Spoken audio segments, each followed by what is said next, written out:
Hello everyone and welcome to a new video. Here we're going to be kicking off our Shadowverse videos with just an overview and a quick sort of outline and discussion around all the negative reviews and drama about the game versus the actual game itself and if it's worth playing.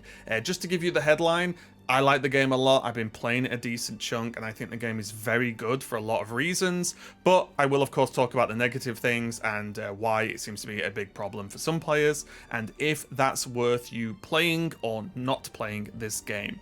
So, quick overview of Shadowverse. It is a new game. It's effectively Shadowverse 2. There was Shadowverse original that came out a fair few years ago, and they basically restarted the game where all the old stuff doesn't matter. Like, you can still play the old game, I think, but this one, new set, there's only one card set in the game, and obviously they'll be building on that going forward.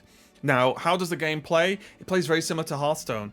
You have mana that goes up in increments of 1 every turn that the game progresses.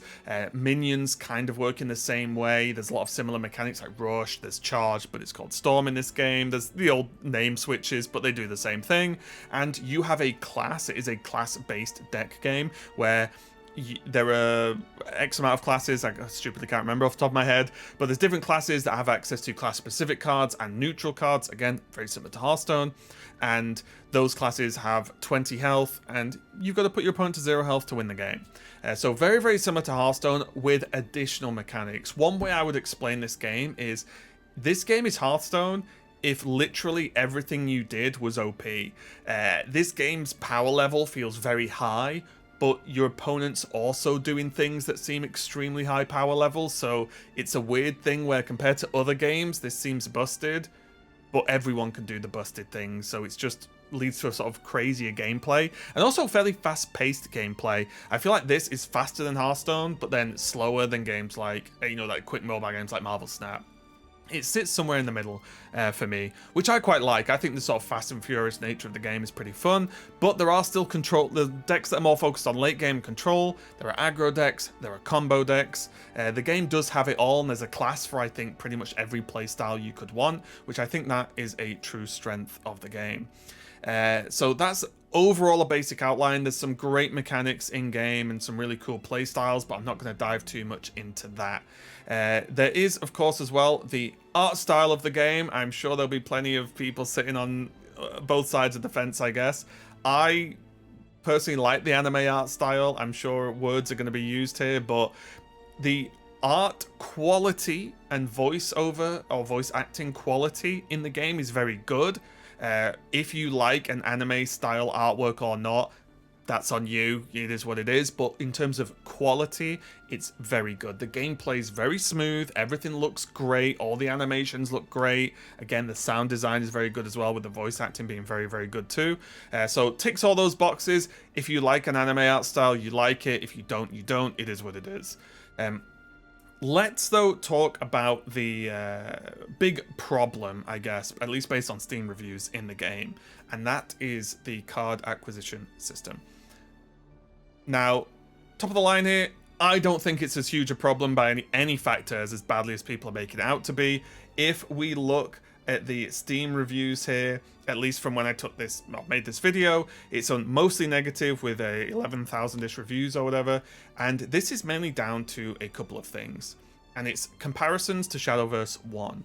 In Shadowverse 1, if I go here and show you, we can, you could dust, effectively, for those of you who don't know what dust is, you can like destroy cards you have to gain this resource up here that makes you other cards, so you can craft other cards.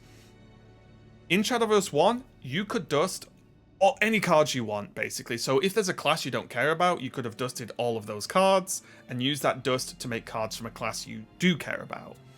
In this game, you cannot do that. You can dust cards, but only if they are spares. So because if you see here, I have 3 normal of this commander card, and I have one, they're called premium, but basically animated version.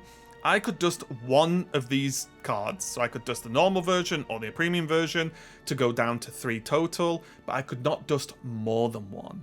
And that's a problem a lot of people have, because what a lot of players seemingly want to do is disenchant all the cards from other sets, or other classes, sorry, and then just use all that dust to build one deck. Now, there are positives and negatives to this. One, letting players have more freedom is always good, so I understand the frustration here. A positive for this system is, although you might not get everything you want instantly, this gives you a broader collection to build decks from going forward. And as we talk about tournament formats or like in-game tournaments, which this game has, you generally need more than one deck anyway to play in it. Now, that might not be for everyone, that's fine.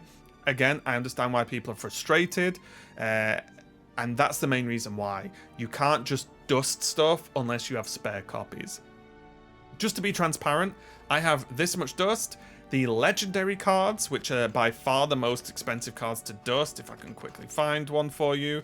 These cost 3,500 dust, or whatever the resource is called, to craft. Whereas if you go one rarity down, which are gold cards, which are extremely good in this game, they are very, very good. Don't be confused. It's not just the legendary cards are the nuts and everything else sucks. The gold cards are crazy. These are only 750 to craft, so these are significantly cheaper to make than the legendary cards. So again, just a small tip, if you're playing the game and you want to craft some cards, I'd probably focus on hitting a lot of the gold cards, or at least the gold cards you want first, because you can get more of them. And the legendary ones are obviously a lot more expensive, so it is harder to get legendary cards. I will just point out, I have this much dust. I think I could still liquefy some cards here, because I have a lot of spares, but I have spent, in terms of money, I think about 16, 17 pounds, British pounds, on this game, because I bought the Battle Pass and the £2 for 10 packs bundle, and that's all I've spent. I've not whaled on this game by any means. If I filter legendaries, you can see the legendaries I have. That I've not crafted any legendaries, so I have a lot of one-offs, and if I wanted to go, you know, super deep and really spend on this game, I would probably aim at any decks I want to make to have at least 2 copies of key legendaries. Some legendaries you want 3, a lot of legendaries you don't want 3. One of my favorite cards, which can I find? I can't see. But what for some reason I can't see it. But for example, like, oh, there you go. So Jian here, I wouldn't necessarily run 3. I have 3, but I play a Havencraft deck and I run 1 in the deck. So you might not want 3 legendaries, but there are definitely some legendaries you do. So that is the key factor why people are upset and are sort of review bombing the game, is because of this system. However, this is a few days into the game, and this is mainly obviously like a free-to-play discussion that is always hard to talk about, because people's levels of what's acceptable, excuse me, are always different. For me personally, I'm climbing, I'm playing ranked, just keep climbing in the game. I've not hit a brick wall yet. I've made good decks based on what cards I have. There are no doubt decks, and I will be doing videos on these decks, that don't run any legendaries that you can easily climb with as well. I think it's a little bit early in the game's life to say it's like a trash system and that it's, you know, the game's terrible, because outside of the crafting system, everything else about the game is fantastic. The gameplay is great. In terms of the card packs, you earn gold at least pretty quick so far. And also, if you look at the packs, there's a pity. So every 10 packs, you will get a legendary card guaranteed. At worst, you can get more than one legendary card in 10 packs, of course, but that's a pity timer there. And the game does give you a free pack every single day just by logging in, very similar to Pokemon. And also, you can earn a decent amount of gold to buy packs. There's a lot of systems that do this. The free Battle Pass has gold in it. There's daily quests and quests you can do to get gold as well as live events. So again, this is all on where you want to draw the line. For me, whilst it is factually worse to give players less options in terms of dusting, I do not think it's bad enough that the game is just trash. I'm the first person to call out poor monetization in games. I have quit a previous main game I made content for because the monetization was egregious, and it continues to be that way. So we ain't we're not paying $100 for a card in this game, put it that way. And I think the gameplay is very, very good. And just to, because I don't want to make this video too long, I will just highlight some of the fantastic parts about the game. So regardless of the game itself, which I'll let you guys enjoy, the classes offer something for everyone. The gameplay is smooth, it's fast, it's furious, the animations are great, the game runs really well, at least for me. I'm playing on PC, but you can play it on mobile. But then we have these other systems. So if I go here, these social systems in this game are absolutely fantastic. Like, everything out of the game is also great. Here is a in-game lobby. You have your little avatar that you can customize. There's games that are going on here that you can just spectate. Yes, there's just spectate mode from the rip, which you kind of like. You can just view any games that's being played. There's a highlight table, which you can watch this game being played from there. It's pretty loud for some reason, but those two players over there are playing this game. You can watch it on that screen, or I could run over and spectate. That setup is winner stays on, so you can like try and go as well as you can on there. So there's all these systems here. There's also fully decked out guild systems where there's a private guild space. This is my guild called Nevermore. Ignore these messages that don't mean anything. There's a full guild system where there's, again, this space for guilds where we have one of our guild members playing over there. Bit of a place you can customize as well. We've got air hockey on at the moment with someone's got it to 69, I'm guessing on purpose. And within the guild system, if you go here, there's guild rankings. So we're rank C at the moment with guild level, all our players. And then if you go, there's guild missions, there's individual missions to help with the guild missions. There's ranking within the guild for guild rank points here. There's achievements. There's guild rankings themselves. So these are all high ranks. And these also give... I pressed the wrong button. There's also the... let me find it. There's rewards per season for where you finish. So for example, if you finish S rank, which is, at least from what I've seen, very doable, you get enough dust to craft a legendary. You get a special pack. Maybe this is a card back. Oh no, I think this is a pack from the next expansion.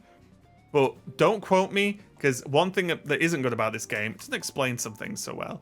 And you get a avatar border as well. So yeah, guild systems fully fleshed out. You've also got your home room, which is just like, will go. But it's just like a mini room that you can customize. It's yours. I'm guessing you can invite players to as well. So if you want a mini room to hang out, maybe if you don't have a guild yet, you can just hang out with friends there instead. So there's a lot of these great social systems. And then if I just go back to the lobby, there's just one final thing I want to touch on before we wrap up, which is this game just has in-game tournaments. If you look here, there's these upcoming weekend tournaments. These are Swiss, 4 rounds, best of 1 Swiss tournament with multiple decks as well that you can use and load up that have rewards. So every weekend you can play in these. There's participation emblem you can get. These rewards based on wins. So if you win 4 games, you get enough dust to craft a legendary, a pack, 1,000 gold, which is 2 packs, keys for the chest, which get you crazy rewards as well, and so on, so on. These are just all in-game built in. There's also as well, I think I missed it, major tournaments here, which for some reason oh, I think the button's somewhere else, but there's basically major tournaments as well, which I think it's here actually. Learning the menus is difficult. Menus, bit of a downside of the game. No, this is release celebration. Regardless, there is major tournaments. There's one in July coming up that you can sign up for as well, which is a big Swiss tournament, which is kind of great. So yeah, there's all of these social systems, which I think is something that's really missing from a lot of card games. If I just return to home, again, the menu's a little bit frustrating, not the end of the world, but there's a lot of menus you need to learn where they are. But if we go here, yeah. So there's the Grand Prix that's undergoing preparations. Will be open on July 9th. So big tournament going on there. There's these lobby tournaments that are on at the weekend as well, which is really, really nice. Also, if you make a private match and create this, you can choose what format you want to play. Best of 1, best of 3, best of 5. So you can do this, create. And then you can have options where it's multi-deck format. Look, we can play best of 5 with 2 decks. We could play best of 3 with 2 decks. Easy to invite friends and set up. Fully spectated. It's kind of great, honestly. Like I said, everything about the game, for me so far, is like S tier. And then there's the crafting system that people don't like, and understandably so. But all I would say is the crafting system or the acquisition system is nowhere near bad enough right now to not give the game a try. So that is all I would say. If the game even remotely looks attractive to you, I would 100% recommend giving it a try because of all the great features that are in it, and then see if it's that bad. They might make it, they might improve it, they might make it better in the future, we'll see. Maybe they make it worse in the future, who knows. But for me, right now, Shadowverse is a extremely fun game that I highly recommend trying out, especially if you're looking for a new card game to give a bit of a whirl. As I said, it's on mobile and it's on PC, so different options for you as well. And just a final note, this video not sponsored in any way, just my honest opinion. I've been enjoying the game, I've been streaming it, and I'll probably be making some content, especially around some budget decks people can play if they feel like they are struggling. But yeah, that's going to be it from me. Thanks a lot for watching, I appreciate it, and I'll see you next time.